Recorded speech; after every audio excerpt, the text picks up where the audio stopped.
Welcome, ladies and gentlemen, to Steel Sharpens Steel. Tonight's episode is brought to you by Twin Sheets. When your estranged wife refuses to share your bed after a historic loss and an incitement of insurrection at the Capitol, you definitely need Twin Sheets. Today, we have, as always, our team supreme, my sister, Sharon Letman Hicks from Tallahassee. We also have from Tallahassee coming to you live and full in effect, Chuck Hobbs. Good evening. And finally, from Atlanta, sliding into our DMs is Joy Stevens. How are you doing, Joy? I'm doing fabulously well today. I'm trying to serve you monochromatic plum first lady realness. Check me out. You're going to see this again. So one more time for the cameras. You are serving all of the best wigs from the Kenya Moore collection of the current season of Real Housewives of Atlanta. She has real hair care. She has wigs. She has a bunch of different options. And you are representing, let me say, I think you look amazing. Very Dorothy Dandridge realness. Thank you. Powerpuff Girl realness, like our three ladies who made such a wonderful display at the relatively hassle-free inauguration. We're going to kick things off this week with a bit of some good news, a spotlight, what we are calling this segment now. And we've got two features in our spotlight this week. Joy, why don't you take the first one? So our first spotlight for the week is our new and first African-American Secretary of Defense, General Austin. You know, there was some kerfuffle earlier about whether or not he would be allowed to have this role because he had not had the mandatory 7 years out of the military to be recognized as a civilian. He was going to get a waiver. They just did a waiver for Mattis before this. And so I am very excited to say that he was confirmed around 11 o'clock today as our first Black Secretary of Defense. And he's running things. And it's a lovely thing to see. Yeah, he certainly is. I don't think that people fully realize that that's more than $500 billion of budget in his department. That's $675 billion that general is in charge of. And so I think that is absolutely amazing. Our second spotlight of the week refers to a very special woman who is also making a first. And since we have another woman on our panel, and since I am not trying to be team light skin representation, I'm going to allow Sharon the opportunity to speak to power, our second spotlight, which is centered on our vice president.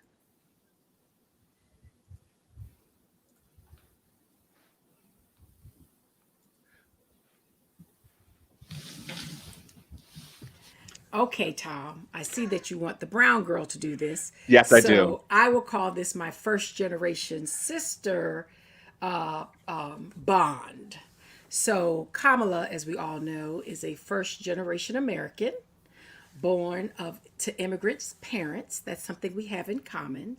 But most importantly, she is the first woman vice president of the United States of America. She is the first Black person, not just Black woman, Black person to serve as the vice president of the United States of America. And she is the first person of South Asian descent to serve as the vice president of the United States of America. So she's doing it. She's the first vice president to have a second gentleman in that position. So it is just so auspiciously exciting to see this human, Kamala D. Harris, represent our womanhood, our beautiful Black race, and other immigrant minority statuses that can see themselves in her, particularly her South Asian community. So beyond that, she is also running the United States Senate. Hello. She will definitely be the tiebreaker decision maker. And that is a thing that I think perhaps has not gotten enough notice. I mean, we all know that her election cemented the Democratic control of the Senate, and there's more on that later. Put a pin in it because Mitch is still being his Mitchy self. But it is a milestone in so many ways, and it is especially interesting to see, at least for the next 2 years, that she, as a vice president, is probably going to have more of an outsized role than vice presidents usually do, because you don't typically have a vice president who will have to weigh in on as many decisions as it is likely that Kamala Harris will have to weigh in on. So that is a truly wonderful thing to spotlight. It is a great bit of good news. We are happy to lead our inaugural spotlight segment with those two achievements in African American excellence. I don't know about y'all, but on my timeline this week, on the day of the inauguration, I saw so many women posting, women with daughters. I saw a picture of a little girl standing in front of the TV holding her hand up as Kamala was holding her hand up. I mean, it was really cool. And I had some friends who were saying they thought it would be Hillary that they would be doing that too, but they are just as happy to do it for Kamala. Go ahead, Joy. I'm saying it was cool, and it was heartwarming. Like, I didn't really think I would be shook up, but at the same time, I didn't realize how much stress I was holding in my spirit until she started to give her when she started to be sworn in, and I got a little like like I was feeling it. And no, that's right. I'm seeing all my friends, like, you know, the little babies that say my VP looks like me on the t-shirts. And I even got in on the Chucks and Pearls movement. I had my little picture out there, and I felt some type of way, like, you know, I might run for office one day. I'm gonna have to bury some people from Friedrich 94, but I might run for office one day. Like, it really was inspiring more than I thought it would be. Yeah. Yeah. Absolutely. Chuck, it looked like you wanted to hop in on that one. Going ahead. Yeah, I was going to ask Joy, just 94? What about 93 and 92? Good, bro. You throw that bowl right in that closet door is what you need to do. Yeah, like Bobby Womack when they come out the closet and start chasing you all around the room. But no, seriously, Joy is right. Sharon is right. Tom, you are right. This has been a wonderful week. I think that in addition to being happy for Kamala Harris, our vice president, you know, shameless plug, I was on Team Kamala from day one. I supported her presidential candidacy, rode hard, fell short. But, you know, being the good Democrat that I am, I was always committed to being able to support whichever candidate emerged. It became Joe Biden, supported him throughout.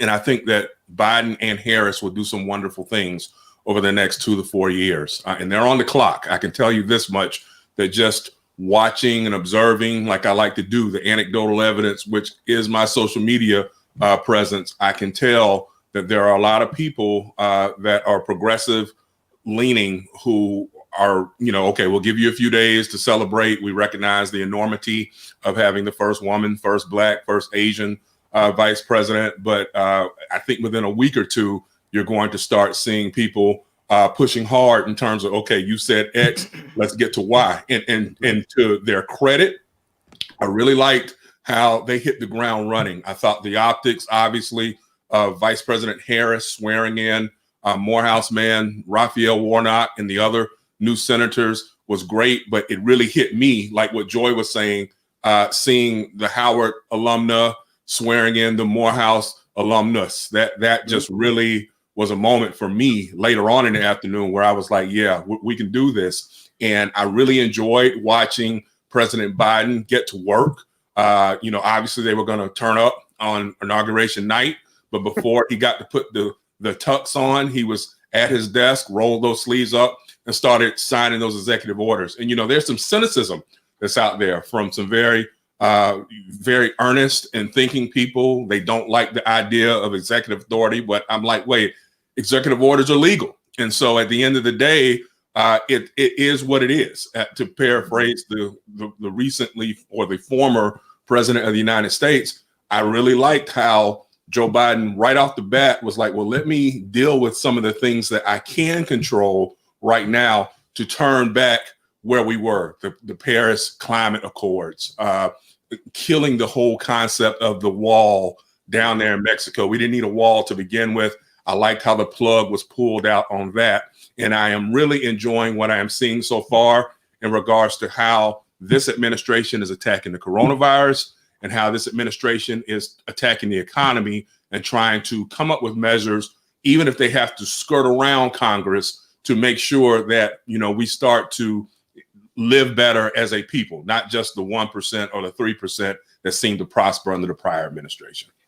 Now, I don't know about y'all, but honestly, my chest was tight until after they were both in and like that stage was clear, because, you know, you saw these people and I don't know how many of you, we're going to be getting to headlines in a moment, but one of the biggest headlines that hit was about how the QAnon people were melting down, because they literally thought like any moment with his hand on the Bible, like the stormtroopers were going to drop out the sky and just start shooting people and rounding them up. And it was supposed to be this storm. They were talking about a storm that was going to come and just part everybody off. And the baby eaters were going to be taken away and ground up into nuggets and all of that.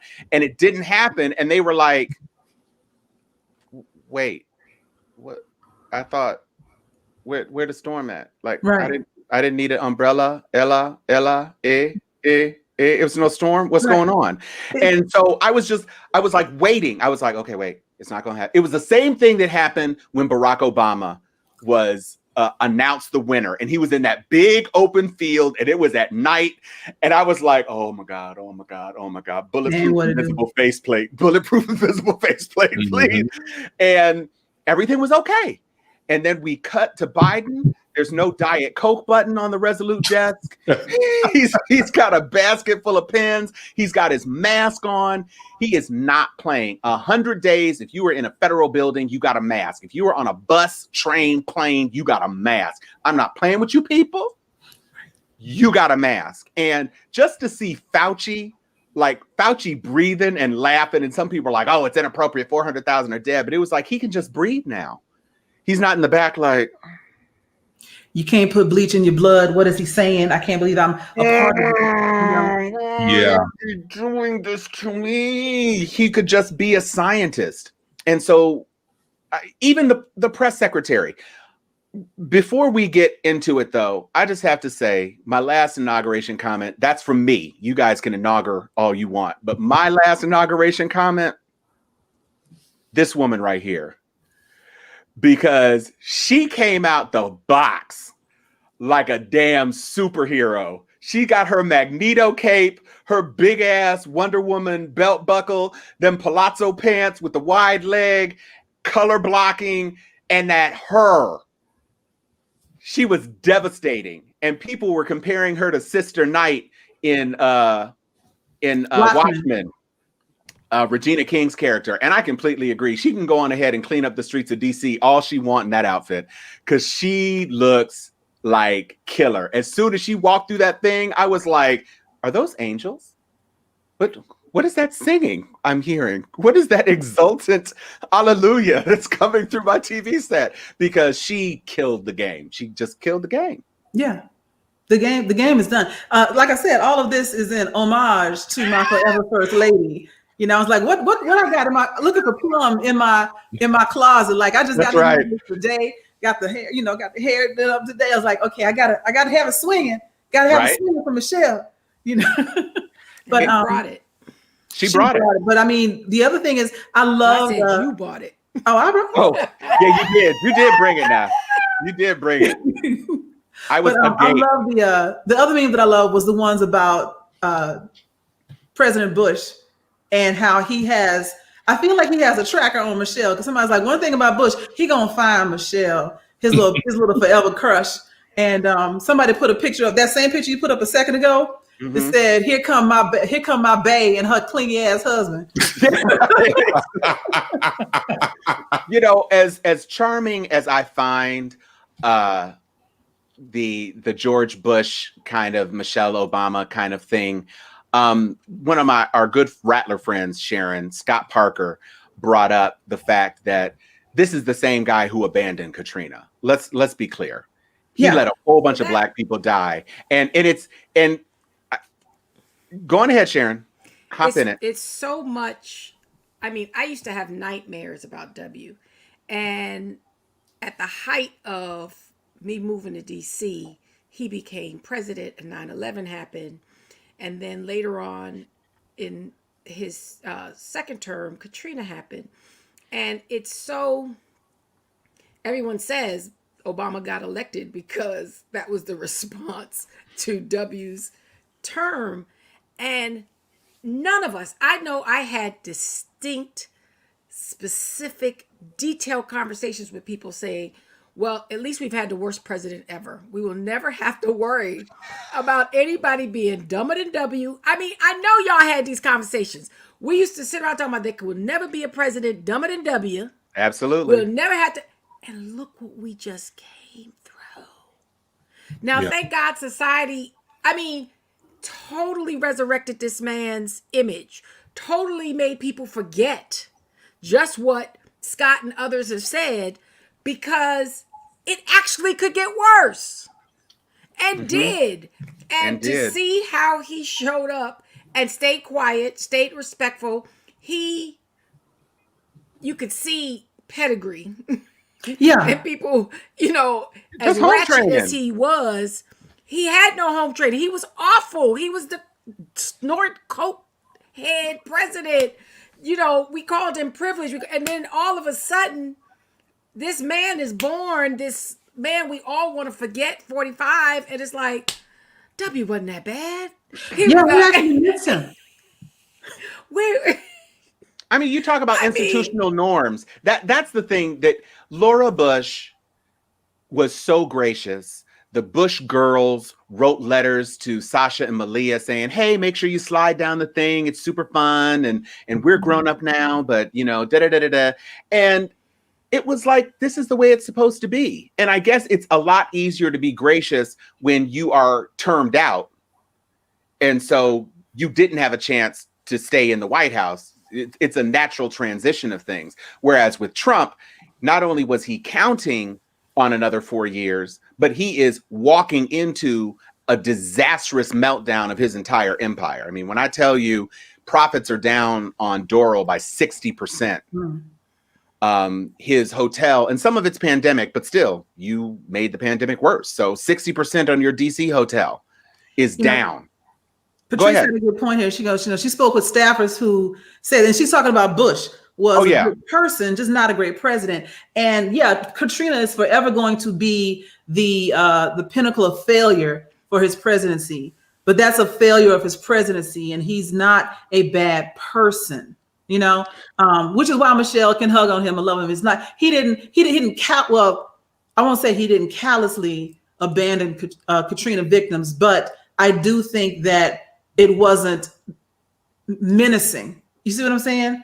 I don't think he was gleeful, like, I got to kill a bunch of people. I think he was just like, I don't know what to do. And his failings showed up there, you know, but, and that's what the irony is. I mean, I had an opportunity to meet him. And I'll never forget, it was during the funerals of Rosa Parks. And I actually traveled with Condoleezza Rice to Alabama for that funeral, came to the White House it wasn't the first time because I went during Clinton when I was a kid, but he had a private ceremony with those of us that helped with Rosa Parks' funeral. And I was like, I'm not going to shake his hand. I'm not going to this. I'm not. And his hands were like dove. It was like... It literally was like snow and clouds and all of that. And I was like, no, I don't want to shake his hand. Why is he being so nice to me? Oh my God, he's trying to hug me. Oh my God. I mean, all of these emotions, and it's absolutely right. He's a very nice man. His wife is a very nice woman. They are pedigree. They are trained. They're human, loving people. And we never thought that anyone that could be a tornado, like what we just lived through, could actually make it to the presidency. And one of our viewers said, never say never. And after what we just went through, I will never say never. Well, you know, one of the things that Sharon, that I'm in agreement with all of you, but Sharon, you just hit it on the head. I think that it's important to phrase, after what we just came through under the Trump administration, is that it is important as we move forward to be able to discuss and recognize the difference between policy differences with Republicans and conservatives and personality differences with individuals. And so when you might never get in a room with George W. Bush or any other conservative and agree on 10 things. You might agree somewhat on some things, but generally speaking, we can sit down, have a cordial conversation. I mean, we've got some of our own frat brothers. Jimmy Green, love him like he's my blood brother, and we will agree on some stuff, and a lot of things we won't agree on. Same with Ted Nobles. I see Ted responding here also. But at the end of the day, I know that those two are still stand-up guys, great men. And even if we don't agree on what the politics might be, we can agree as brothers still, and Kappa Alpha Psi and as Black men. And I think that sometimes what has happened is we got so upset with what happened in Katrina, the optics. And I agree with you, Joy, on that. I think that we had a president at the time who simply just did not know how to respond. And I think that one of the sound bites that came out of that era was the ignorant Kanye, George Bush don't like Black people. You know, that is going to always be there for that era, when in reality, who knew that within 10 years, we'd realize that Kanye doesn't like Black people because he doesn't like himself. But that's a whole other subject for another time. But the point being, right, the point being, though, is that I think we have to be careful about villainizing all Republicans, because all Republicans are not villains. And I think I see it a lot on my page. Oh, ain't none of them no good. No, some of them are good. They just don't agree with you on certain things. And I'm not talking about the race stuff. Now, if you show me a Republican that is caping for Rittenhouse and the cops that kill us, then yeah, they're no good. There's nothing that I can talk to about them. I don't even want to sit at the table and discuss things with them. Grandpa. Sitting down and you have a Republican who's like, you know what happened up in Milwaukee, what happened with Rittenhouse was deplorable. George Floyd, Aubrey, Breonna Taylor, that's awful. Chuck, I'm not quite sure that I'm with the whole defund the police thing, but I am open to the concept that this has to change. Then I can sit down with that Republican and we can talk and we can begin to build. So I think it's important for all of our viewers and people writ large, be it Democrats, Blacks, and others, to be careful about who it is that you pillory, as opposed to who it is that, you know, you recognize that, okay, well, we're just gonna have to agree to disagree on this policy standpoint. I tried to get an appointment with that Republican who thinks all of those things, and that person is booked up till 2037. So it might be tough to get to that one. But go ahead, Joy.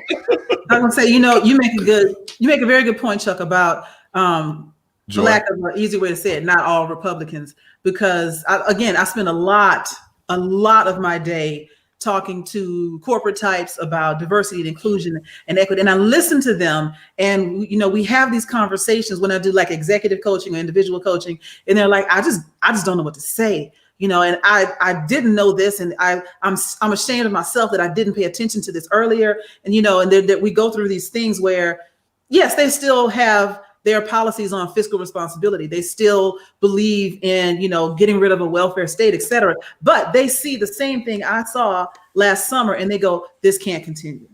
But they still have, those are the ones that voted not Trump and then Republican down the rest of the line, because they understand this can't happen anymore. Right. I still believe what I believe, but I'm not doing this again. Right. And if we turn them off, like, essentially doing the same thing that they do, that some of the people in their party do to Black people, like, you're all the same, you're all welfare queens, et cetera. If we say all of y'all are Trumpsters and they're not, then we run the risk of not being able to cross the aisle, to meet in the middle, to compromise and all those other things. And so we have to segment it. And sometimes it's hard. Sometimes you want to just right in the throat, but we have to recognize when, stop moving me around, you're freaking me out. But we have to recognize when we can, you know, extend that olive branch, or if they give us just a mustard seed to work with, right? And then we can build on that and come back together. Because I mean, this country's never really been together unless they were together against Black people. So having them come together with us at the table, you know, actually at the front of the table at this point, it'll be interesting to see how it all flows. And this may be the beginning of absolutely trials and tribulations going forward as they get used to us being in the room all the time. but I think it could be the beginning of finally seeing that generational shift that we've been talking about for 50 years, where the kids are going to grow up and be better than the parents. We have a chance at that right now. Because I'm talking, I know I'm doing it, and thousands of other D&I people are doing it, talking to people about raising their kids not to be racist. And that hasn't happened before. Yeah, I think one of the things that is working in our favor is the generational divide that Joy was just referencing. It is definitely true that more people are being exposed to more different points of view that do relate to this idea of welcoming people as a part of the human family, which is a noble thing. On the other hand, Chuck, they aren't all bad, but it's 147 of them that can kick rocks. Yeah, no, Tom. And when you're talking about more than half of the House caucus, I'm sorry. And they dropped their numbers in the Senate a bit, but the 10 people who did stand up on the right side of impeachment as GOP people, just regular right-thinking people, Liz Cheney is not a dove. Let's be clear. Yeah. Liz Cheney is Dick, I shot you in the face, Cheney's daughter. Right. Okay? And she is Wyoming tough. She is no fainting flower. And she voted for impeachment, and now they are calling, the majority of the GOP caucus is calling for her to be removed from leadership. And I've been watching interviews. I'm sure you've been watching interviews. The GOP House people who were espousing the QAnon foolishness. Mm-hmm. And there was a chick on MSNBC who, I mean, took this one rep to the woodshed. And she was like, well, you know, millions and millions of people think that there was election fraud. And she said, well, they think that because President Trump told them that, and a bunch of your colleagues told it to them too. True. But it was a lie. There's a difference between Trump saying 5,000 dead people voted in Georgia and the director of the state elections board saying 2 dead people voted. And let's not forget, the Republicans are not mentioning that a bunch of these noted, documented election frauds were Republicans. Right. They kind of missed that. Can we be clear? Including Rudy Giuliani, who cast a ballot with a provisional ballot because he wanted to cast his ballot in Manhattan, but apparently his registration had moved to Long Island or wherever else it is that he's got a house or whatever. And so they don't mind when a husband or a dad took his mom's ballot, or when a guy moved from Florida to Georgia to try to register under his auntie's address. They don't have anything to say about all that. But let 2 or 3 ballots out of 7 million come up wrong, and all of a sudden they want to revamp everything and hold House hearings. Please. Well, one of the things that we have to keep our eyes on. Hold on. Go ahead, Sharon. I heard you, Chuck, and I heard you, Joy. Okay. And there may be a few that need to pass, but I'm not going to allow that to dominate this conversation, because our nation's capital was attacked 2.5 weeks ago, and they are still elected Republican leaders talking out of both sides of their neck, who participated, who orchestrated, who led the insurrection. And bringing guns into the damn Capitol today. And yes, there are the people of Georgia who stood up against them, and life's in great threats, and those people should be talked to. Those people we talked about who voted down ballot except the top of the ballot. Let's not forget the 10 years of the Tea Party. And if they established their own party, then sure, I'll be kumbaya trying to figure it out. But they all clutch they booty cheeks for the last 4 years and walked in lockstep with Donald Trump. Even the ones who voted for impeachment. That's right. The both good ones and the bad ones lockstepped, until the very few who couldn't take it anymore, that I'll be happy to have a conversation any day about policy, and that stood up and did the right thing and did not vote the top of the ticket. But overwhelmingly, we are still in crisis. They are still playing chess. Lindsey Graham one day had enough, next day back in Air Force One. Kevin McCarthy one day, oh my God, where did that come from? I'm going to, and then next day, I don't know what you're talking about. February 2nd impeachment hearing, we're going to see all kind of same stuff, different day, and he is no longer in office. So yeah, there's a lot of rational conversations to be had, but we have been snookered enough. We are always the forgiving souls. We're always the ones that are willing to come to the table. What they want to do is engage in a good battle, but call me to the table sometime. Sit down and invite us to the table. We're always the ones, always so willing to coddle and understand and be forgiven. And ain't none of us attacked the nation's capital 2.5 weeks ago. True. No, that's right. Hello. Yeah, one of the things I want to add, Sharon, on that is that I agree. There is no forgiveness to be had about what happened 2 weeks ago. And I think that one of the things that we've been talking about consistently over the course of the last 2 weeks is that for once, it was actually pretty cool to, as Black people, be able to sit back and watch and see, do you see how these white folks are acting? They done lost their minds. But I also think that it's important as we move forward. Sharon, everything that you said is right. And Tom, everything you're saying is right in regards to certain ones. One day it's like, this is reprehensible. Next day, right back on Air Force One. But don't forget, there is still a major reckoning that is happening over in the GOP right now. Don't get it twisted. They are not about to be back in lockstep. A couple things that I want us to pay attention to as the days and weeks go ahead. Number one, Trump from Mar-a-Lago is about to try to lead a mass exodus away from the GOP. Very similar to Teddy Roosevelt over 108 years ago when he left to form the Bull Moose Party, and that split at that point in time the Republicans at that point and allowed for Woodrow Wilson to win 2 terms back to back because Teddy Roosevelt was upset with William Howard Taft. And it's a long history about that we can talk about another day.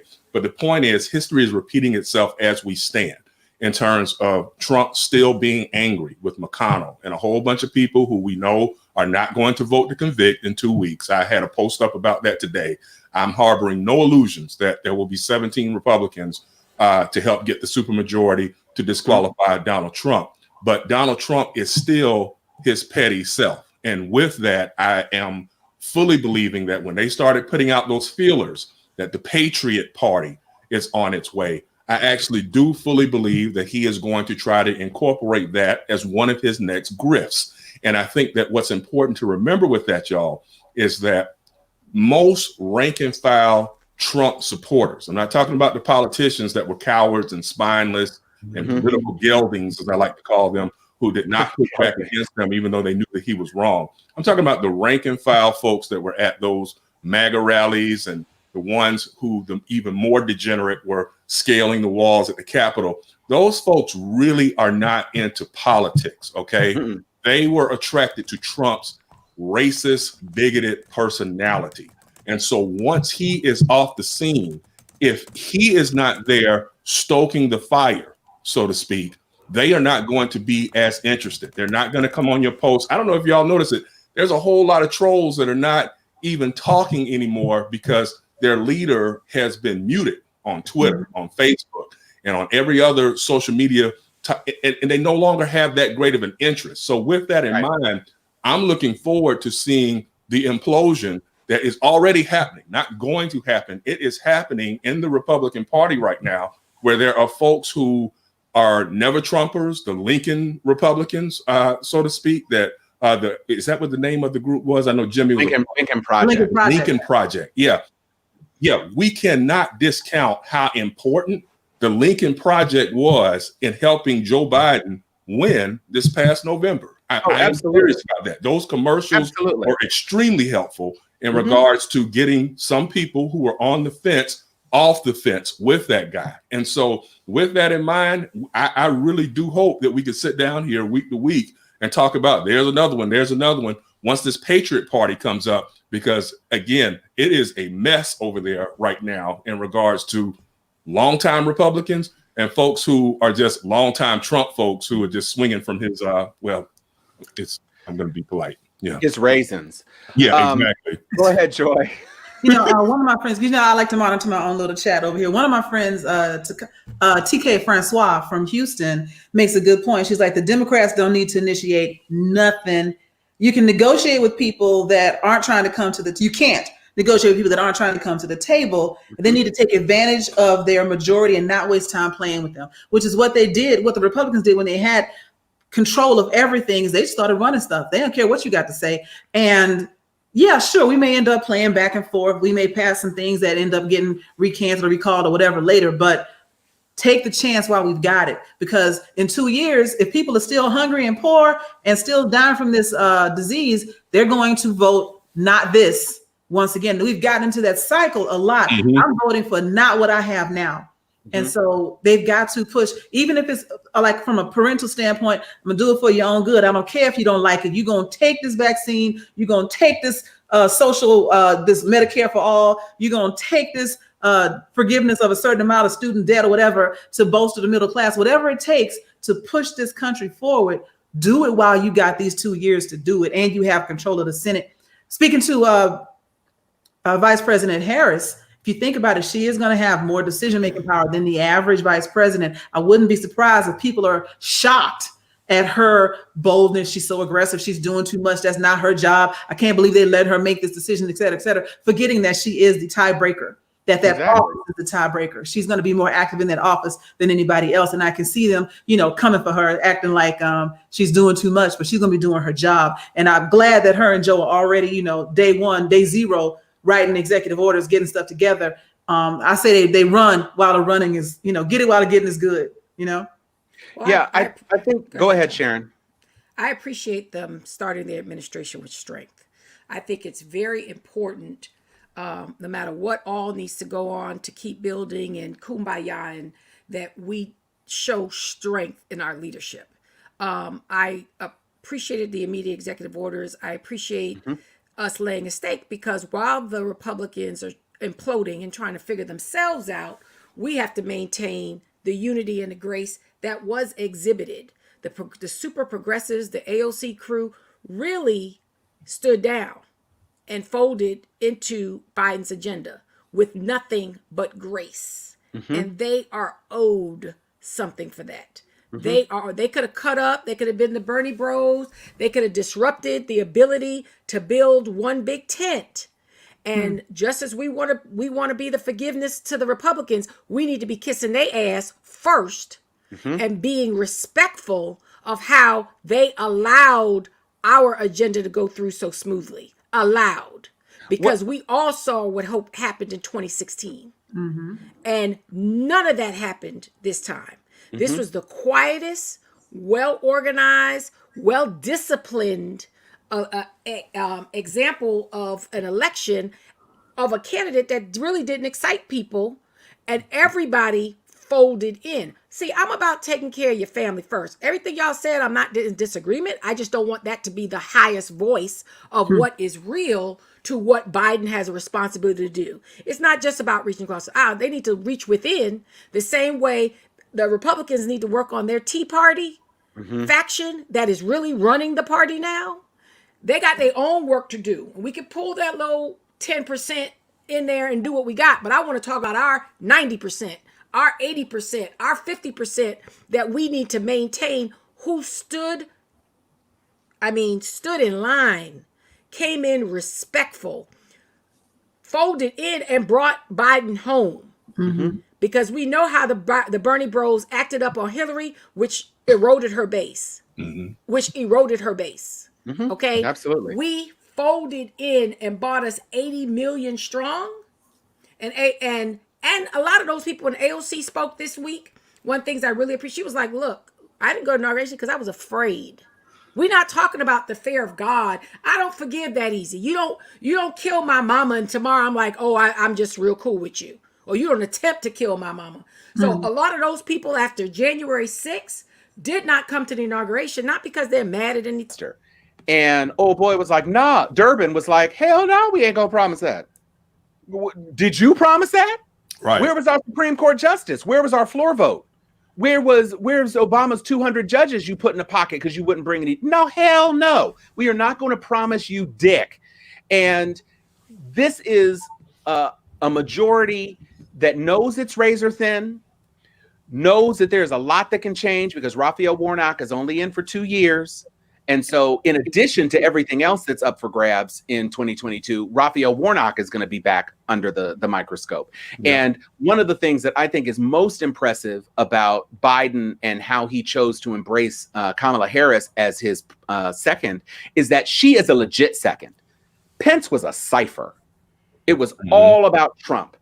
Trump is tweeting 742 times. Trump is saying something and gets the coverage. You didn't see Pence do nan over the COVID task force and never saw him. Fauci, Burks, maybe Trump standing in front, Kylie McEnany lying every 2 minutes.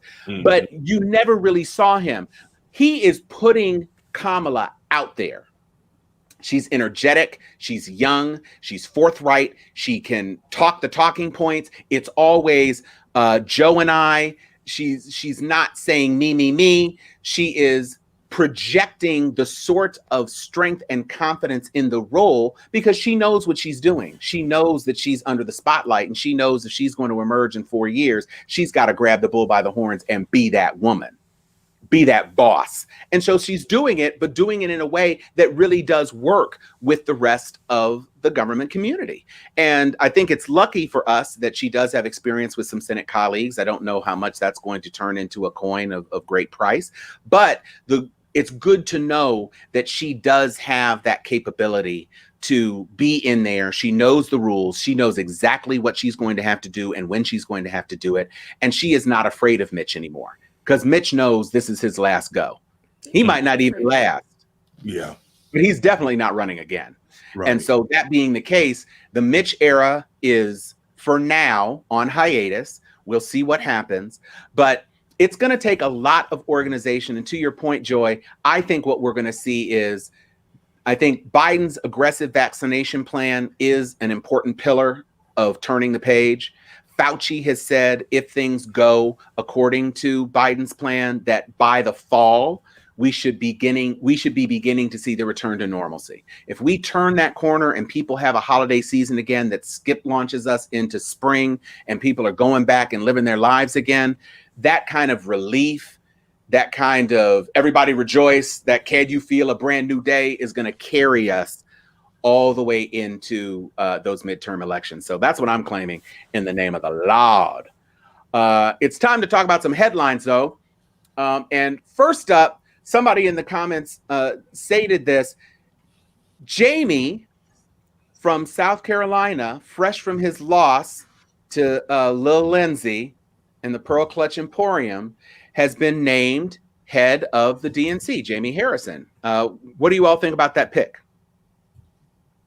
I think it's a good selection. I actually would like to think that if he does his part in regards to the 2022 elections, obviously will be the test of his leadership in the next year or so. I mean, obviously, Tom, you laid it out there. The big concern is getting worn out back in and also not losing ground in midterm elections. We all know that the incumbent president's party usually takes L's in the midterm election. And so we have to turn that conventional wisdom on its head moving forward. And I totally agree with each of you that the way to do that is to get results. And so with that, if the Biden-Harris administration, Tom, just like you just said, is successful with regards to turning the curve against COVID, getting money into people's pockets. I saw today where there were some executive orders, groundwork's getting laid for more food stamps and other assistance for so many of our fellow Americans who are suffering.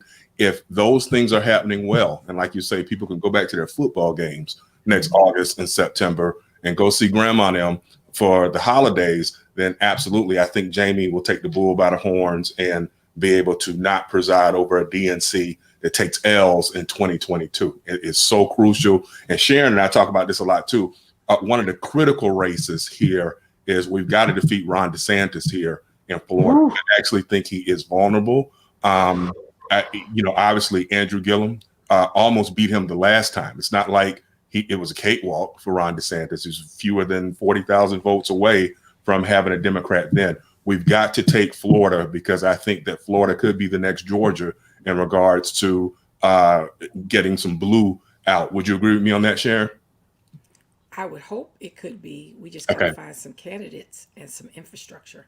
I don't trust the Republicans in our state. I don't trust. I mean, the president just moved back here. So I totally agree with you. That's what we need to do. Yeah. But I just watched our state Democratic Party elections. Yeah. And, something to be desired. And I like the pivot on the comparison to Georgia because you all touched on this earlier. and I want to drive the point home. Everybody really needs to look closely. You talk about bipartisan, you talk about change of direction. We really need to look closely at how the runoffs happened, because Trump wasn't on a ticket, and we won both seats. And the consciousness of Georgians to pivot like that and to come back out, and the discipline, again, I keep going to the word discipline, the discipline they showed from their general to immediately registering all those people just turning 18, not really being noisemakers. There was so much noise on media. They didn't have to suck up the airwaves. They didn't have to show out. I'm telling you, I compared to the Montgomery bus boycott. They were disciplined on what they needed to do. And the people of Georgia, all generations, all races, and the intergenerational dynamics, but the discipline of just stay the course, all of that energy has to start again right now to get brother reelected for the unfulfilled term. And so I think there needs to be, you see, he started this segment talking about the new DNC chair. Everything that was done, particularly in Georgia, in the primary, and I mean in the general and the runoff, needs to be dissected. And the organizing for that reelection needs to happen now, because 22, whatever we do is going to be criticized. They're still going to be imploding. Let them implode. Let them continue to divide themselves while we stay disciplined. Because what we saw there was the erosion of the Republican Party as well in Georgia, knowing that the state maintained the dignity of the power of the electorate. And that's something, you talk about voter suppression and voter fraud. Some of these other states that people, including ours, that people took their eye off the prize. It's really going to be interesting to see if Marco Rubio decides to position himself to run for president. Ron DeSantis is, Trump has no other relevance. So we need to realize he's going to triple down on our state. Now, he may decide he wants to start showcasing his daughter and tell DeSantis to sit down. That's going to be interesting, because they need a home. They need something to do. They all bought property. They bought 30 acres or something ridiculous in Miami, and they're building a compound down there, her and her husband, Jared. So, we need to look closely that all the Trumps have decided to relocate, at least his favorite child, to our great state of Florida. And he has no real standing anywhere else other than the fact that he has declared his new nation's capital in our state of Florida. Well, I have 2 points. One, Stacey Abrams, there are some properties in Thomasville, Georgia. If you want to sit right there and straddle the fence, you could work your magic in 2 states, please. I'll pay your rent. 16 miles. Yeah, I'm 16 miles away from Thomasville, Georgia. 16 miles, door to door. So you can just pop over and do your thing. Also, speaking of Ivanka, moving on to that exclusive island and everything, there is some information that has come out which says the folks who run the country club on that island, because there's only 39 residences on the island, but the country club is like the most exclusive, blah, blah, blah, blah, blah. They have said, yeah, don't y'all bother applying. That's not going to work for us. So it's a no for me, dog. It's a no for me, dog. And it only takes 1 vote to scuttle you. And they've already said, don't even bother applying because you're going to be embarrassed. And of course, Ivanka's like, well, we didn't want to be there anyway because we haven't even built our home. And it's going to be 2 years before that. Girl, stop fronting. Girl, bye. You know that you being snubbed by that crew is not awesome. And Chuck, you were talking about groundwork that is being laid. What is not being laid, according to the folks at the White House, was Donald Trump, because Melania slept in the main bedroom, which is where the presidents and their spouses have been laying together for the past several administrations. And Donald slept in the room that Barack and Bill Clinton and W before him all used as an office and study. So tonight's episode brought to you by Twin sheets. Isn't that a line from Hamilton? Like she was like, "You sleep in your office," after he put those letters out. I swear it was. I swear it was. And that's what he's doing. It could be. I'm just saying that there's a lot going on in the Trump household, except in that one room. Except in that one room. Let's get back to a couple of big things though, because we have not. We're already almost at a full hour, and we have not talked about perhaps one of the biggest stories in the world today. This new UK variant of COVID. Yeah. Which, if you thought 2020 was over, I done told y'all. We're at December 53rd, and the new strain is easier to transmit and more lethal. And it's apparently mutating everywhere it goes. So it was the UK strain. The UK strain came over here. Now there's a US strain. Somebody from the UK took it to South Africa. There's a South Africa strain. It's just, it's more strains than a weed store. And all of them are horrible. Go ahead, Joy. You looks like you want to jump in. No, you just caught me off guard with the more strains than a weed. So I was like, yeah. Oh, wait, I'm saying too much. Don't tell on yourself. Right. Edit that out. Right. Just say no. So no. It is fortunate that we do have a president who takes this very seriously. As I said before, he is putting the 100-day full-on maskapalooza. Fauci, they are putting into effect certain things to escalate. He wants to get 1 million vaccinations a day over the course of these first 100 days.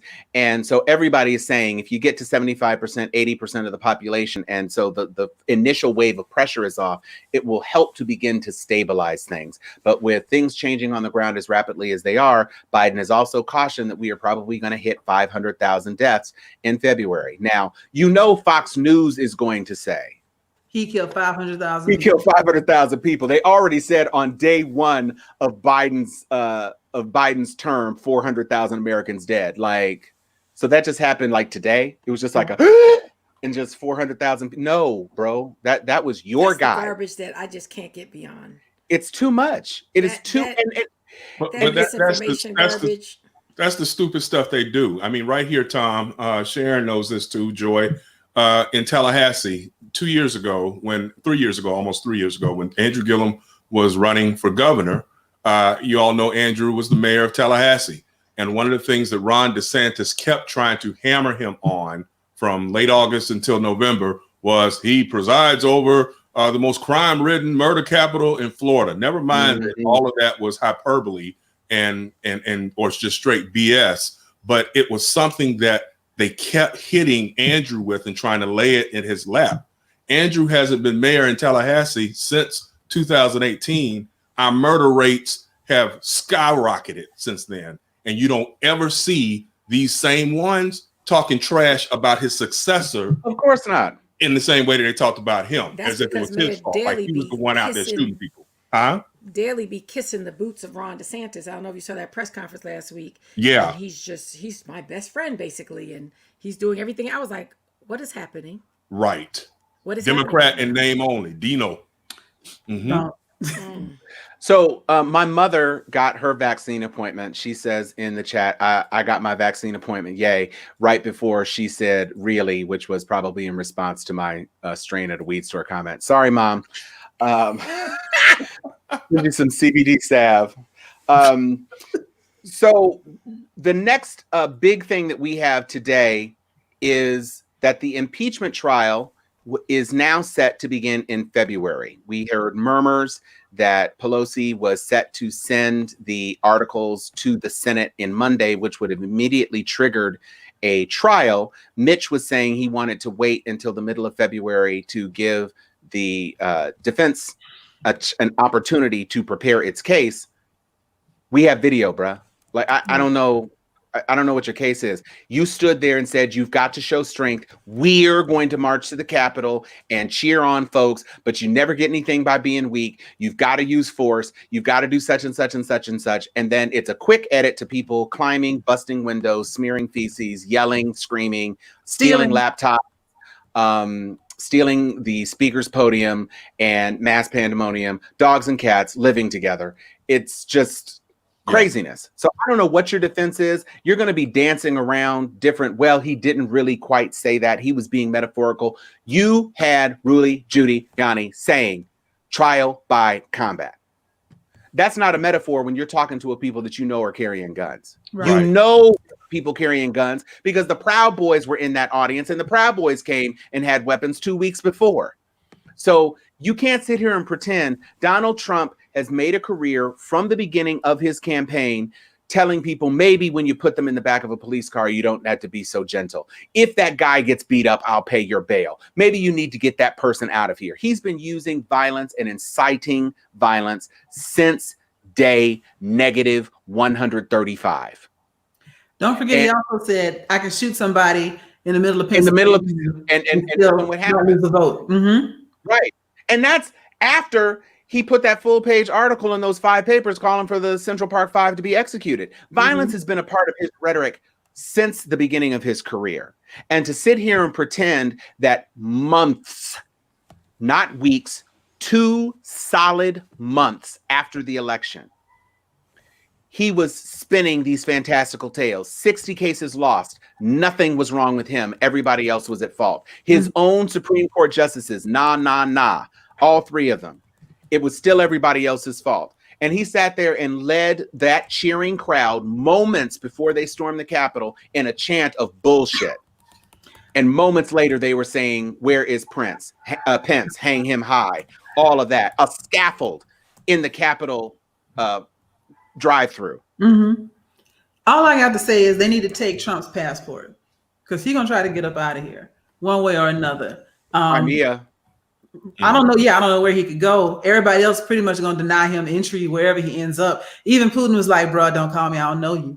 So it'll be interesting to see what happens. But I do think like all of this is just, I think it is all in an effort to try and take advantage of the short attention span of Americans when it comes to the news cycle. Oh, right now, everybody's like, he should be impeached. He should be impeached. By February, it'll be like new trends for Valentine's Day. Like people will forget about this. And then, I can see it. I bet you $5 there's a story across all news media about how to celebrate Valentine's Day and social distance at the same time. And like all this stuff will be forgotten. And they hope that you forget about it and you just kind of let it go. The same way, remember, he was all lock her up when he first was trying to get elected. And even he said, that was what we said during the election. We're not really doing none of that stuff.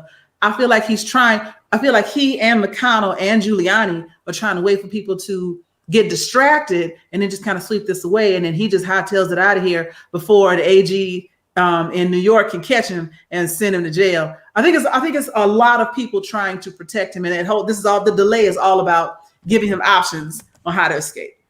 That's just me. Mm-hmm. Do you really think that he is going to be able to do any of that? Because my sense is that Cyrus and Letitia are sitting up there in Manhattan, like, yeah, they're just waiting. And one of the things that came up this week was about whether or not or how the new IRS situation was going to be with the congressional request of his taxes, because Steve Mnuchin, as head of the Treasury, just refused to let the IRS do it. But now there's going to be a new head of the Treasury. And the Senate could make its own request, although the Senate person in charge of that committee has said that he will defer to the House because the House has put in all the work, even though there's a Republican appointed judge who is sitting on the case and is, quote unquote, waiting for additional rulings on the legitimacy of this, that, and the third, and blah, blah, blah. At the end of the day, without that executive privilege, the walls are going to start tumbling down. And when those tax returns come out, because that $73 million tax credit that he claimed is a real sticking point. And that $100 million in fines and fees and tardiness and all of that, that's going to be a real hit to his pocketbook. And he can't take too many hits, despite what Eric Trump's silly little self is saying. We have a person, it's my mom, wondering if Cruz and Holly can also be impeached or at least removed from the Senate. So. Chuck, from a legal standpoint, understanding what the Senate rules are, what is the best path, do you think, and do you think it's even possible with the razor thin margin that they have right now, to seeing a scenario like that play out? I do not think it's possible. And I think that the only legitimate possible outcome to sanction Cruz and Hawley would be some form of censure. I just, again, the numbers aren't there. The will is not there. And like we've been talking about tonight, what the Republicans are doing, while we continue to push forward with a progressive agenda as Democrats, what they are trying to do is trying to keep their party together. They're trying to keep, matter of fact, the entire pivot for some of these ones who were angry in the last 10 days with Trump and now they're not so angry, is they are fearful that a patriot party would fracture their party for the foreseeable future, if not forever. So kind of what they're doing with Trump is they're pulling back. Okay, we're not going to talk much trash. We're not going to convict him. We're going to let him ride off into the sunset because they don't want to see their party go away. Similarly, I don't think that the will would be there to actually try to mount any removal of any sitting senator. That's not going to happen. Best thing that could happen is some type of censure type activity and what have you, based upon whatever the ethics complaints are going to be. But no, there's no need for us to even like boggle our minds with that. That's not happening. Mm-hmm. They'll be there. I think another reason that they are backing off and, trying to tone down their objections or, seem to want to still play both sides of that Republican Party is they don't want to die. Like, let's not forget, if there is a patriot party, it will be a heavily armed, extremely violent, quick to incite violence, quick to jump to violence, and easily incitable by a tweet or a rumor of a speech. Like, they will be off the chain. It will be midnight marauders all over the country, and they will come for their own, especially if they think that you were formerly with them and now you've turned on them. The traitors will die first. That's how they're going to think.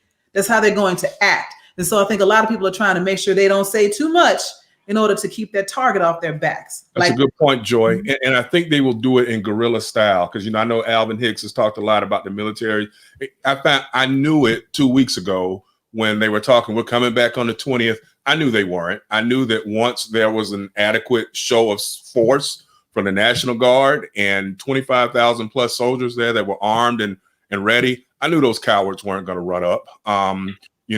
Talk is cheap. And so at the end of the day, it's far easier for them to hit soft targets like a congressional staff office. Like if you've got a congressman from North Florida who has an office in Tallahassee, Jacksonville, next thing you know, you're trying to blow their office up if they're at the town hall luncheon on Monroe Street or something like that. But these ones are not going to go and posse up and try to run up on the United States military because they're more talk. And that was part of something that I enjoyed this week as we put the retrospective on the Trump.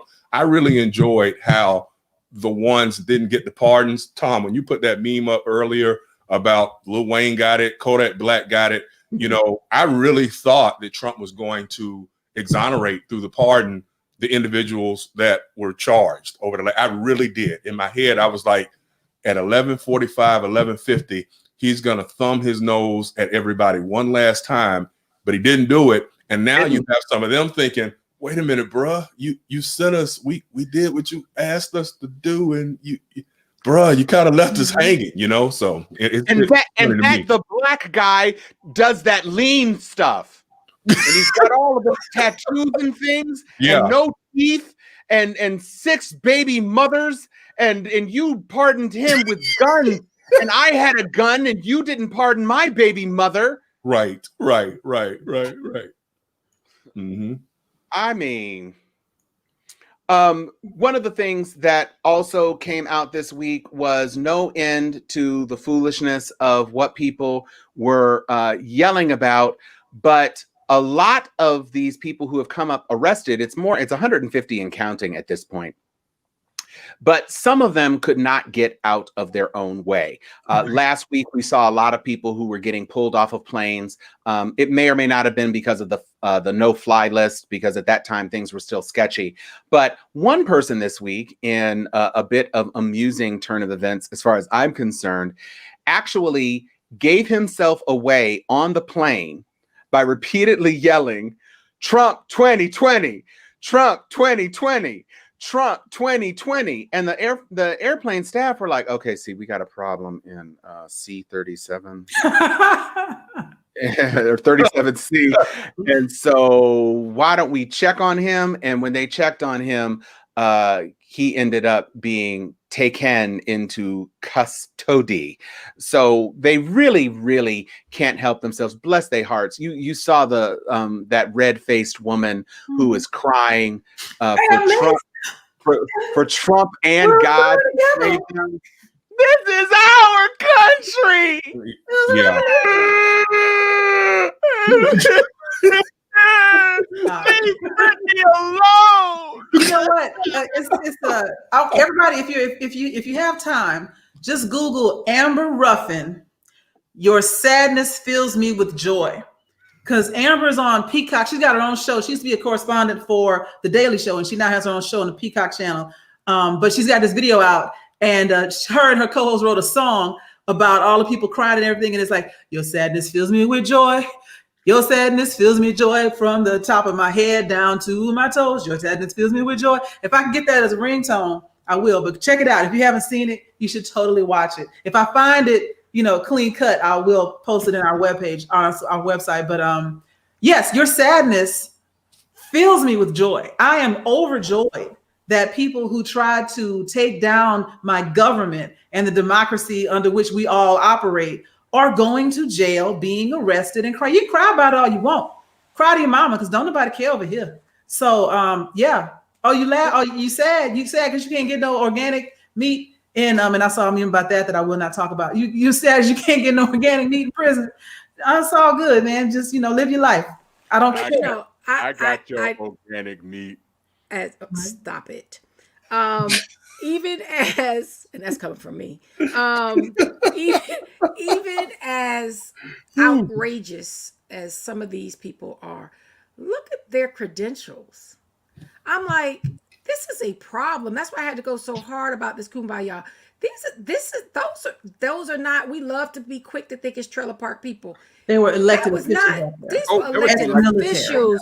These were pearl-wearing women. Mm-hmm. These were business people. These were established professionals who were willing to die on the vine. These were former military. These were firefighters. The man who was throwing a fire extinguisher at police is a retired firefighter. Mm-hmm. What is going on in America? 1 in 5 of those arrested had a military background. Yeah. 1 in 5 of those arrested so far has a military background. And they said they had them in that formation. They were putting their hand on the shoulder of the person in front of them so that they could march column style into the thing. There's a lot yet to be revealed. Y'all saw footage of what was going on in those rooms, the different reporters who braved being attacked, showing that footage. They were rummaging through the Senate offices. And to the point that I said, they don't know who their senators are. They don't know who their people are. They were just flipping random desks. And they were like, let's look at this. Let's look at this. And it said, Merry Christmas. And he said, no, wait, it says Merry Christmas. This is one of the good ones. Mm.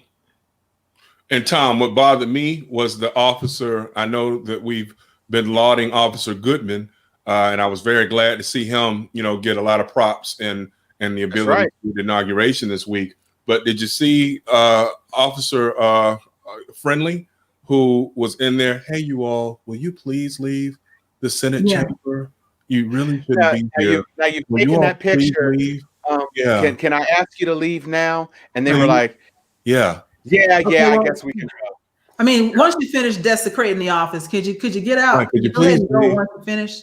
Yeah, that's the role. It must be nice to be sacred space. Yeah. This is sacred. This is sacred ground. It's so sacred. Yeah. I was like, wow, it must be nice. It must be nice. Oh, it must. Oh, please. Chateau de l'Arme Blanche. Yeah. Can't believe it. See, this is what I talked about last week, Harry. Thank you for bringing this back up. A Chicago CEO just had to be there, just had to show out, just had to let everybody know what a patriot he was, and lost his $1 million job. Your sadness fills me with joy. You got what is it that Smokey said in Friday? How in the hell you get fired on your day off? the hell you get fired on your day On off? your day off. And that was just a warehouse job or whatever. That wasn't $1 million a year job. You just had to be like, you were really going for it. Mm-hmm. And the lady who attacked the black woman on that security detail who was holding her phone, and she got socked square in the grill. She lost her gig too.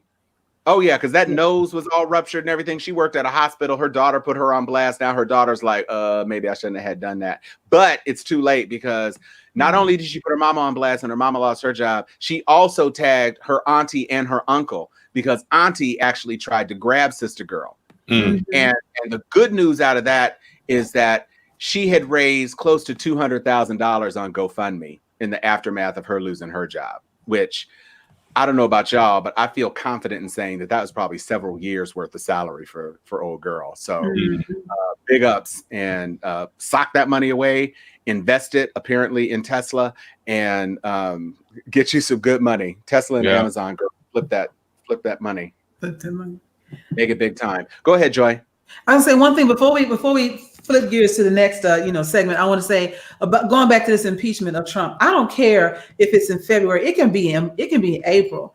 As long as it goes through, I want them to fully impeach him, and I want it to go through the Senate as well, so that he can no longer run for office or do anything else that he wants to do. I don't want it to stall out. I don't want us to forget about it. I don't care. I'd rather it happen sooner than later, but I want it to go all the way. And I do think that with this new Senate, and it will. And so I hope they don't, even if it's delayed, don't forget about it. Like, let's go ahead and do that. You know, put that on the priority list for both houses to get through that. I want him to be impeached and convicted with like all my heart. I really do. You really were praying just then. You kind of like rolled your head up, and I could hear the cherubim whispering into your ears, like, it will happen, Joy. Right. Just keep the faith, Joy. Mustard seed, Joy. Mm-hmm. I'm with you. I know in my heart that Chuck is right, and there are not 17 scandalous Republicans who are willing to face that wrath. I know in my spirit, in my shunda, that is not going to happen. Mm-hmm. But the spirit of Ashe is moving me, and I am claiming it. All right. From the ancestors. All right. I'm going to invoke my Creole heritage. I'm going to put a root on it. And I want this. And the thing is, the reason why I'm not totally convinced, obviously Mitch was given some signals, and it looks like Mitch's signals are just lies. But I really think he is rolling those decaying hands with dice, and he's saying, if I can get him off the table, if I can remove him from being eligible, it will be easier for me to wrest this party in the direction it needs to go. Because what all of us are saying is true. Trump is the voice of that arm of the party. But if Trump can never run again, that arm will wither and die. Not one of them has the charisma to carry that banner. Totally agree. And Donald Jr. has too much of a habit to turn into a viable candidate. People like him. Ivanka, though, like there's been some talk in my room that Ivanka might, she's a woman, and on the surface they'll take that as some sort of liberal leaning. She's vapid, but but see, you said it, surface. Mm-hmm. Yeah, there is nothing beneath the surface. I mean, we know that. She's not even as deep as her foundation. What was beneath her father's surface? Right. A celebrity. True. And having trophy wives, and having a catchphrase, and having 12 years as a star of an NBC show that had good ratings, and palling around with celebrities, and being a quote unquote billionaire. No, softens him, his daughter. I'm not saying that is not true. What I am trusting in is the chauvinism and machismo of the Proud Boys, who are not going to follow Ivanka anywhere. Let's be clear. They wouldn't even follow Pence. They would, exactly. Yeah. So there's no chance that the men Americans are going to follow Ivanka. There's too much. There literally is nothing there, and a lot of them see her as a princess. They like the bombast of Don Jr., but which is Ivanka even more insane. who Oh, no, looks right. like he's on it every time he opens his mouth. Yeah. But you didn't live in Florida long enough to know what kind of people we are. I mean, You ain't met Ron DeSantis then. Mm. So oh no, I've seen DeSantis, but would Mrs. DeSantis get a pass? I'm not talking about rational. Mrs. DeSantis ain't no joke.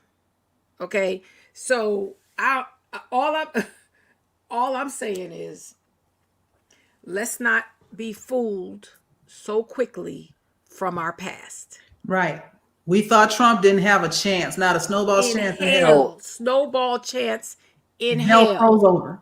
Right. Let's be clear. Once he had the nomination, I knew he had a chance. Mm. Yeah, but we didn't think he would get the nomination. I still got too much Hillary swag Here, but with her victory on it. you can say that you didn't have a chance at the nomination. I saw how he was. He alpha dog cucked every person on that stage in every one of those debates. There was nobody who was scoring points. Ted Cruz tried. Your wife is ugly. Ted Cruz tried again. Your daddy tried to kill Kennedy. He called Carly Fiorina ugly to her damn face. He told Kelly she had blood falling out her eyes and other parts of her bodies. Nobody gave a damn. Every time he said something crazy, they would cheer him on. I saw it. I didn't think initially that it would be enough to defeat Hillary, and the pollsters certainly didn't. But let me tell you, when he started stalking her on that stage and marauding around and taking advantage and putting himself in every shot, he knew television. And Hillary was not a great candidate. No. She just wasn't. Basket of deplorables. It's not. We saw an ugly in It's our Trump country up, that we have trickle never down. seen. Exactly. And it turned out 75 million strong just a few weeks ago. Right. And a All lot I of say it, is, I said it before, a lot of it had to do with the fact that she was a woman. Yeah. He would not have been able to he Joe Biden. he would not have been able to beat Joe Biden. He wouldn't But have beaten Joe Biden. He would He not wouldn't have have. beat Bernie. He wouldn't have beaten Bernie. I agree. I Man, think it's a the little bit different. socialism. Just socialism. Yeah. Okay. Those people were amped up about that. And Yeah. you got, some of again, his Florida. people voted for him. Exactly. So, I mean, it's tricky. We don't have to relitigate the past. All I'm saying is that go on ahead and put your eggs in Ivanka's basket, please. Please do let that. them go ahead. Oh, go ahead, All I want to make GOP. sure is Do that. none of us need to sleep on their gangster. Right. True. That's all True. I'm saying. Amen. Ooh, that sounded like a segue, Sharon. Segue. Perfect. Perfect timing. Perfect timing. So we have come to the part of the show. Sharon introduced this segment. I'm going to give her the first shot this week because this is the most adorable gangster, I think, in the history of gangsterosity. And she made an indelible impression on the entire world. So go ahead. What is your gangster, Sharon Why does he Letman? do that, Joy? Anyway. Always steal your fire. I don't know why he do How that. am I still in the fire? You Go. don't know any other way. Anyway, I've seen plenty of people in the chat wonder why we have not talked about this person. It's because we wanted to preserve this person for my gangster of the week, because this will not be the one-shot wonder. And I want to talk a little bit about this first. So I will start with, we've seen a force that would shatter our nation rather than share it, would destroy our country if it meant delaying democracy. And this effort very nearly succeeded. But while democracy can be periodically delayed, it can never be permanently defeated. Amen. That's right. Where is my image? There We're she going to have is. a talk about this in the future. Mm-hmm. This young lady, Ms. Amanda Gorman, set the world on fire with her very presence. Before she opened her mouth, every queen looked at her coif and her style and her poise and her fashionista before she opened her mouth. And then her youth, and I'm a little tired of everybody calling her kid. She's a 22-year-old woman. She's a young woman, but she has brought the country on fire. I have heard so many commentaries of praise, which are so deserving. And then I heard a few that made me say, why would you think that this young lady is not the next Maya Angelou. Mm-hmm. Why would you even attempt to say there are many of us like this? No, there's not. Right. They're exceptional Not like young that. people. Don Lemon did a commentary the other night that disturbed my soul because he felt that people were ingratiating her so much, and he was trying to do this Black Lives Matter moment and was like, don't parade her around like a zoo animal. And I was like, what the hell is wrong with you? I'm glad I missed literally- that. A zoo There- animal. He said Yeah. she just got the opportunity. There are many amazing Black youth out there. And he was going, and I was like, you are totally awful. missing the moment. That's This is not awful. about a Black youth having a moment. This Yeah. is Really Beyonce. This is Maya Angelou. This is Whitney Houston. This is the next great in her craft. Yeah. Okay? This is the Absolutely. next Jill Scott. Don't minimize her to say that there's a bunch of us out there like that. There are some amazing, talented Black people. This young lady is the next Maya Angelou.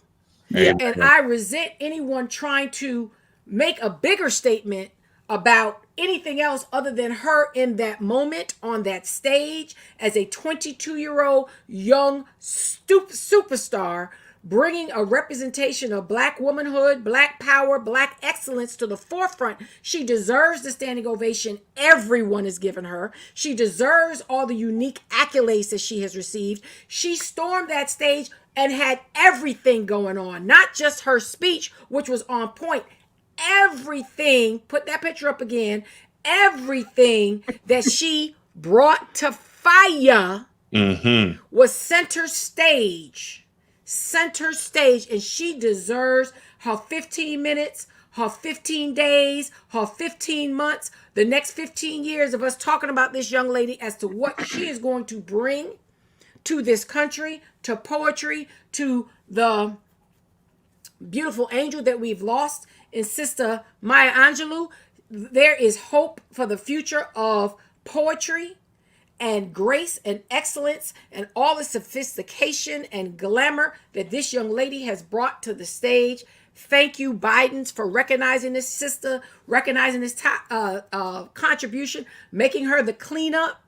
I was like, oh, look at Ados cleaning up the inauguration. It went from her to the brother in his You place. did post that Ados. You sure did. We had little Ados close out the inauguration. That's right. And all that, anyway. Oh, and But, don't forget Ashanti singing for J-Lo. But I got to give Sister J-Lo a little shout out. That song was so appropriate. And when she just hit and this land is my land, I was like, you better go, sister. Because it was, the inauguration as a whole was beautiful. So many beautiful moments. But the fact that of some of us after them speeches, we were like, okay. And we're going to stick it out. When beautiful Amanda walked on that stage, she woke us all up. She moved a nation. She She did. did. Moved a nation. She did. moved the world. She moved it. She is deserving her, star moment like nothing else. And she is my gangster of the week for bringing the fire. Amen. She did do all of that. My gangster is a gangster for a different reason. I'm going to show you this headline, which started me cackling. Witless ape rides helicopter. So this is from Kevin D. Williamson at the National Review, and I'm going to give you just a bit of the depth of this read. I'm just going to read this one paragraph because it filled my soul.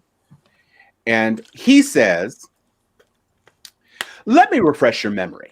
On the day Donald Trump was sworn in as president, Republicans controlled not only the White House, but both houses of Congress. They were in a historically strong position elsewhere as well, controlling both legislative chambers in 32 states. They pissed that away like they were midnight drunks karaoke wobbling that old Chumbawamba song. In 2021, they control approximately squat. The House is run by Nancy Pelosi. The Senate is run as a practical matter by Kamala Harris. And Joe Biden won the presidency, notwithstanding whatever nut cutlet guest hosting for Dennis Prager this week has to say about it. And that's just the beginning. Yeah. He tore that orange clown an entirely new orifice. And if you all have a moment, I encourage you, just go to nationalreview.com. I'm still sure it is on the homepage because it is a delight and it will give energy and spirit and nourishment to your soul. And I highly recommend it. And that is why that man, Kevin D. Williamson, is my gangsta of the week. Who is ready with their gangster? I'll go. Okay. So I guess you could say I'm taking it back to poetry, maybe. It depends on your definition. I'm kidding. It ain't no kind of poetry. But this was just a moment. And it made me happy because I love to see like Black culture be used appropriately in mainstream media. And this was correspondent Ari Melber as he was talking about Trump's last days, and he invoked, of all people, 21 Savage, and I was here for it. So do you have it ready for me, Tom? I do. I just need to share it full screen. Here we go. Somebody is ticker-tapping something. I'll make sure I have Chrome tab and make sure I have this and make sure I have share audio and share. And here we go. To paraphrase the rapper 21 Savage, Donald Trump has some problems here. How many lawyers you got? A lot. How many problems you got? A lot. How many people doubted you? A lot. Left you out to rot? A lot. To paraphrase the rapper 21 Savage. Joy, you tell me why you picked that, because when I saw him, it just reminded me of like an old, like maybe a sketch you would have seen on SNL in 1980, where a newscaster is just like reciting some Public Enemy lyrics. And That is reading some Flavor Flav lyrics like, "What time is it?" right. You know what? It Time. was the absolute reverse of the time. I think it was some Fox newscaster that was like reciting Kendrick Lamar, and he was like, and his lyrics say, "And we hate the po-po, wanna kill us dead in the street for sure." And I was done. And so, like I said, he's just, even though his delivery isn't very catchy, I like that he got the lyrics right, and I like that he was giving it to the former president, now potential convict, and it just made me happy. So he was my gangster of the week. A lot. So that brings us to you, Chuck. And where are we going for your gangster? Okay, I was all over the place, and I didn't get my submission in earlier, y'all. So y'all forgive me. I guess y'all can tax me later for that. But I have concluded that I am going to morph mine into a Lifetime Achievement Gangster Award for the late Henry Hammer and Hank. There you go. One of my heroes, one of most of our heroes growing up. I was a huge baseball guy growing up and still am. And yeah, that one touched me today because, again, all that he had to overcome from systemic racism just to play the game that he loved. And I just want to read a letter. You know, I saw where many public figures were given encomiums to him today, and one was George W. Bush. And so I found myself on George W. Bush's Facebook post, and the deplorables were out, as you can imagine, discussing, why are you playing the race card? Why are you injecting race? Why does race matter? All of the typical stupid comments that we have come to expect from the deplorables whenever the issue is talking about their deplorability and the deplorability of their ancestors. And this letter that Hammer and Hank got before he actually broke Babe Ruth's record, I think is so profound that we need to remember. He got a letter from a white fan that said, fan, quote unquote, "Dear Mr. Nigger, I hope you don't break the Babe's record. How do I tell my kids that a nigger did it? But it took more at-bats, live ball, and other nigger tricks. I wish you the worst at anything you do, nigger. KKK forever." So with that in mind, I think it's important to know that that's just one of thousands of letters that this humble, gracious, great man received just because he was more talented than a white man who had played the game earlier than he did and who played it when the game was segregated. And I think that's important to note, that the 715 home runs that Babe Ruth hit were against other white guys, meaning the brothers weren't out there playing. And so you almost need to put an asterisk by his achievements in terms of you weren't playing against the best of the best when you hit 715, but Hank Aaron hit his playing against the best white, black, Latino players during his era. So with that, Godspeed, Hank Aaron. Yeah, you might want to let the deplorables know what encomium means, bruh. I mean, I know yeah. But I know there's a lot of people who I'm with you, but I had a 700 verbal on the SAT. I know. But yeah, obituary. There you go. There it is. Okay. Mm-hmm. Encomium, bro. Yeah. It was the correct word at the correct time. That's what vocabulary is for. I'm just saying that that's what Google's for. That my mama made me learn. They also got to know it starts with an E. It doesn't start with I. No, half the audience is going to run back pilloried as well from earlier. So watch out now. That's why he's a Pulitzer-nominated writer, because he knows how to throw them words round the corner. Like, wait. And Carla is thanking me for that. No problem, Carla. I knew some of my folks in the audience might need that little piece of hep to get them through a Chuck diatribe offering. This week, we have decided to introduce a new segment to close out the show, something to leave you all with a little touch of the funny bone on you. And this is a segment that we are calling Y'all. And so this is going to be a collection of little things that made us laugh, some things that were ironic, perhaps. Just a bunch. Yeah, it's ENCOMIUM, encomium. That's how you spell it. Y'all. Y'all. So first up, I just wanted to, this was something that Joy put into the thing, and it is very funny. So I'm going to share it, and I'll let Joy kind of introduce it before it starts to play. But this is an inauguration, so go ahead, Joy. Okay, y'all. If y'all haven't seen this video, you got to check it out right now. It's I think it's one of your frat brothers that voiced this over, and it puts shame to anything Tony Baker has done, and it gave me life, and I give that life to you now. Here we go. This is Finesse Mitchell doing his voiceover of the inauguration moments. Is that a real bird? Yeah, you got a whole damn bird on you. That is crazy. Is it dead? J-Lo and this bitch. Oh, hey, what up, nigga? I didn't know y'all was still together. Y'all still together. That is so good. Hey, did you see Gaga Bird? I saw that shit. Is so big. That shit big It's as a hell. gold pigeon Oh my from God. Brooklyn. Hey, Rock, they still together. Hey, you still together. Yep, It's really good. Very proud of you, J-Lo. You know, you be going through it sometimes. You wrong for I'm that. proud of you. I just want to know if J-Lo and A-Rod still together. Oh, here you go. Bill, don't start that shit. Don't get in trouble today. This guy don't quit. I thought you get in trouble all the damn time. I know. Where's Hillary, matter of fact? Has anybody seen Hillary? I bet that bird ain't. I know she's looking for him. She's always looking for him. Bill, where is Bill? Have you seen Bill? Have you seen my husband?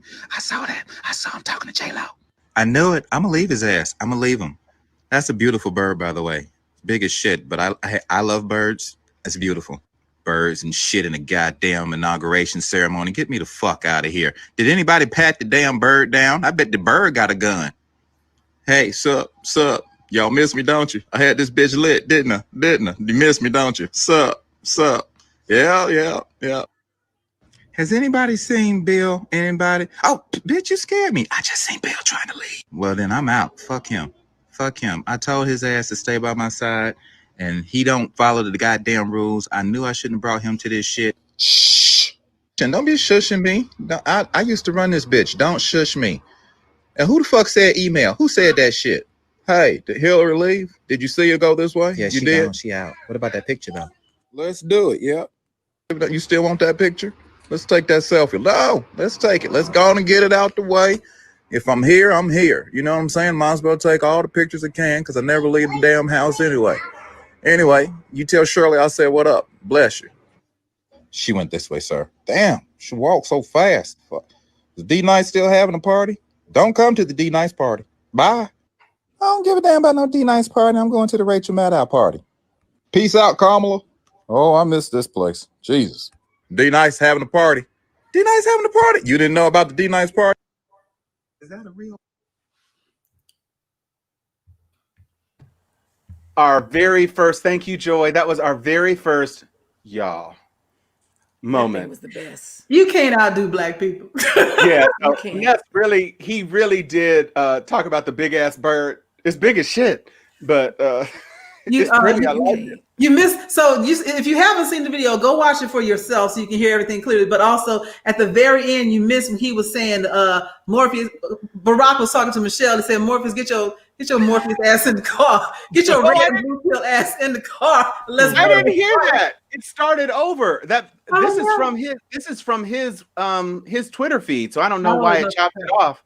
But yeah, that was definitely funny. So Tanjuria, it was Finesse Mitchell. So if you go to Finesse Mitchell on Twitter, you can see the video. Finesse Mitchell, my frat brother, former SNL alumnus. We will post it in the chat. We will. Oh, well, heck, yep, I could do that. Mm-hmm. I could do that. I have a y'all moment. And this is just because sometimes people just can't do right enough to keep their own selves safe. And this headline just jumped out to me. Maryland man arrested after GPS ankle monitor places him at Capitol riot. Y'all, if you got an ankle bracelet and you live in Maryland, Oh God. and you want to go to storm the Capitol, and your ankle bracelet, I think, is for burglary. Oh, And you want to add a felony to that. But wait, this is what he told his parole officer. I'm going to go meet up and sell Bibles with the Gideons. Drop a note in the chat if anybody recognizes the Gideons in relationship to Bibles. Because the Gideons, them people who put the Bibles in the hotel rooms for free. Who are you selling Bibles to? Mm-hmm. Was it a whole bunch of hotels in the riot that were just like, angling to get 1,200 copies from you? Like, did you have the Bibles in your backpack? Did you stack them on top of your ankle monitor? What was it? And who is your parole officer to be saying, oh, you gonna sell Bibles? Oh, well, heck, if you're gonna sell Bibles in DC on the day of the certification, after they've been saying for weeks now that they were going to create a riot, and your social media is full of like white supremacy stuff, I guess maybe you are gonna go sell a Bible. sounds legit. Completely legit. Yeah. And he legit violated his parole too. So Jail. go to jail. You go to jail. Somebody said, oh, Anthony Turner says, who is he fooling playing with the Lord? Never good. Never good. He tried it. Oh, he tried it. He tried it and he failed. Mm. He tried it and he failed. Chuck, do you have a y'all for us this week? My y'all is brief. My y'all was when the Trump family descended Air Force One for the very last time. In my Brian McKnight voice, one last cry.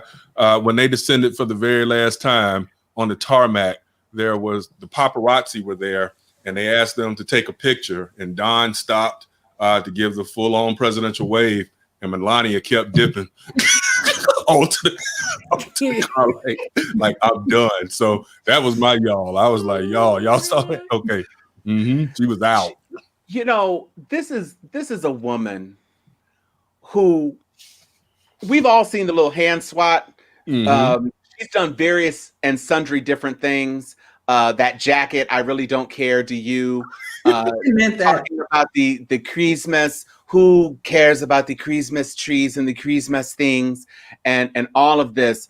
And it has been so clear for so long. Once she got that baby in her and knew she had a male Trump child, she was like, I am good. I get to stay. Right. I am so good. She had her anchor baby. Anchor baby.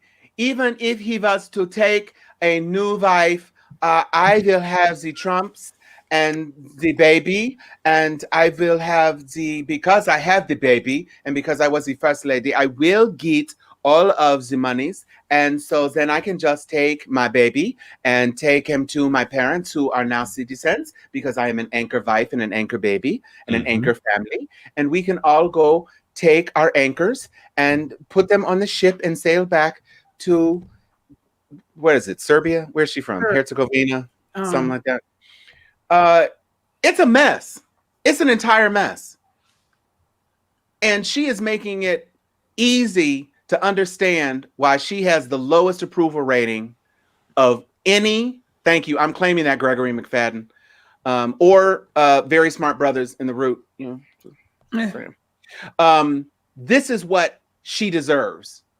And that's the thing that I think she really can't stand, because she was the fashionista. She was always pressed. She always looked great. She photographed well. Never got a Vogue cover, though. Even though Kamala did. Ooh, never got it. Never got it. Nobody wants you on there. You know what? I will say this about Melania. She ain't asked for none of this. She sure ain't. She just wanted to be married to Trump and maybe boost her modeling career. Maybe one day, you know, just be like a little quiet, like you said, fashionista, not doing anything. And then, like, if you saw her face the moment he won in 2016, she was like, she really was. No, she said, y'all. Yeah. Right. Yeah. I can't believe what is happening now. And ever since then, like, even was it the first inauguration? Well, his inauguration, because he didn't have a first, he had an only. Yeah. And he turned around and smiled at her. She's like, yeah. She doesn't really. She's done. She ain't been checking for him since Barron was pooped out. She was like, I'm done with you. I'm done. Because then she had a babe. She had a little boyfriend that was a security guard at Tiffany's in New York. That was the rumor. Yeah. I'm gonna say alleged boyfriend. Right. Completely factual, but rumored, alleged. Exactly. Allegedly, she had a boyfriend that made. I mean, all you got to do is look at the way she looked at what's the Prime Minister of Canada? What's his name? Justin Trudeau. Trudeau. Yeah, I call him Canadian bacon, but if you look at the way she was looking at Trudeau, she was looking at his eyes like, oh, and then she turned around and looked at Trump like, don't touch me. She did the same thing with Barack Obama at John McCain's funeral. I remember putting up a caption that Mike Jones, like, turn your neck and your dame missing. You know, the way she was staring at Barack, I was like, okay, she about it. She was looking like Justin Trudeau, like she wanted him all over her poutine. Dana, come get your son. And she knew if she had tried that foolishness with Michelle, she would have pulled out that Sister Night on her and cut her in half. So Chicago. Never forget that. She's from Chicago. Her name Williams. Mm-hmm. She ain't gonna play. Anyway, I'm glad Melania is free to do what she want to do now. I hope she makes it back to wherever she's going. Aside from her not really trying much, I'm cool. Go on, girl. Do you. Bye. But you know what it is? She is Ava Gabor from Green Acres. Yes. Like, literally. She was never wanted to be here. The stores. Times Square. That was her whole thing. And then it's like, then she's got to move to the White House. Right?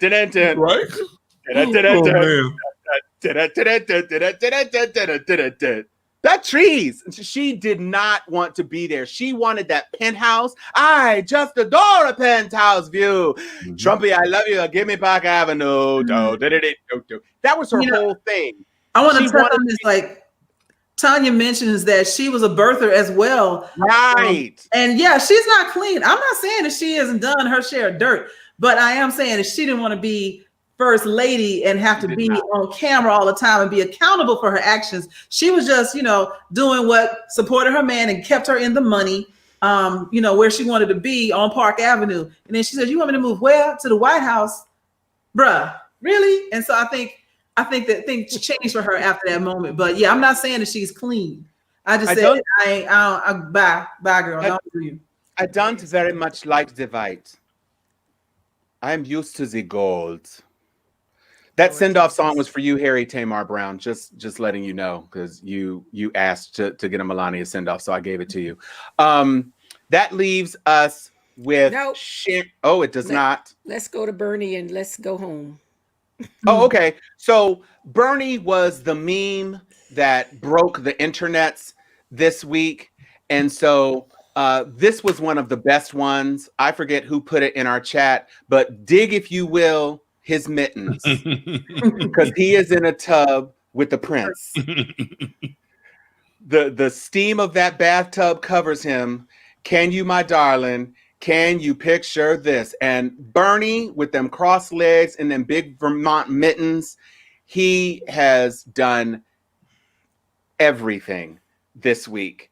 He is the meme that keeps on giving. You have seen him in photographs with FDR. You've seen him on that photograph with those workers on that girder in New York, like in the 30s. The Golden Girls. My favorite one that I saw after I said that. Golden Girls. Somebody had uncrossed his legs and put him in front of the X-Men, looking like Charles Xavier. I was done. There was some cosplayers at Comic-Con and they put him in the Xavier chair. Yeah. Oh, Lord. It was a week, ladies and gentlemen. It was a true week. And as always, we thank you for joining us with Steel Sharpen Steel. We want to ask you to please subscribe to our channel on Facebook. Not Facebook, on YouTube. YouTube is new, and we know that there are a lot of our folks who have friends that are not on Facebook. And so we invite you to go to YouTube. There you go. Thank you, Harry. And if you're on Twitch, we had a German friend who was on Twitch today. Thank you. If you are on Twitch, let your friends know, your youngsters, your little kids. We promise that we will always spell encomium if it is ever used again for your teenagers. And they can follow us on Twitch and watch us on Twitch. And of course, on all of our channels on Facebook, we are still working on getting Let Monet into the mix so she can share her stuff with all of her followers and everyone who likes to keep tabs on her, because she is such an incredible, wonderful woman. I promise I'm taking a mea culpa. I will never step on her gangsta again. I've been excoriated. That's another $5 word. I have been shamed. I have been troubled. And my waters have been moved. So never again, Sharon. I apologize. Yep, still waters run deep. And all of those still waters are deeper than Ivanka Trump. So let's be clear. Thank you, Anthony Turner. We love doing what we do. And thanks, Joy, for inviting Anthony Turner, because this is him being able to enjoy us. And we hope that you all will continue to enjoy us on Steel Sharpen Steel. Oh, bring a friend. Bring a friend. Share the page. Bring all your friends. When we were in school, Sharon did a campaign, Arrive with 5. Bring 5 more friends to the YouTube channel and go on ahead and like us, because YouTube is going to be our biggest growth opportunity. And of course, like us on Steel Sharpen Steel page. Make sure you check out Joy Stevens on Thoughts and Moments, Chuck Hobbs on Observation Point, and his brand new show. He just interviewed a major get. So seek him out. Go ahead, Chuck. Tell him the name of your new show. Sure. Front and Center with Chuck Hobbs. And my first 2 guests have been civil rights and criminal defense attorney Mataki Akbar, as well as Representative Gwen Graham, a potential gubernatorial candidate for the Democratic Party in 2022 here in Florida. So stay tuned. We've got many more great guests coming, and I thank you for your support. So Front and Center with Chuck Hobbs. Search it out on the interwebs. We, as always, are Tom Cunningham and Chuck Hobbs, Joy Stevens, and Sharon Littman Hicks. That's right. We are Steel Sharpen Steel. Bye, y'all.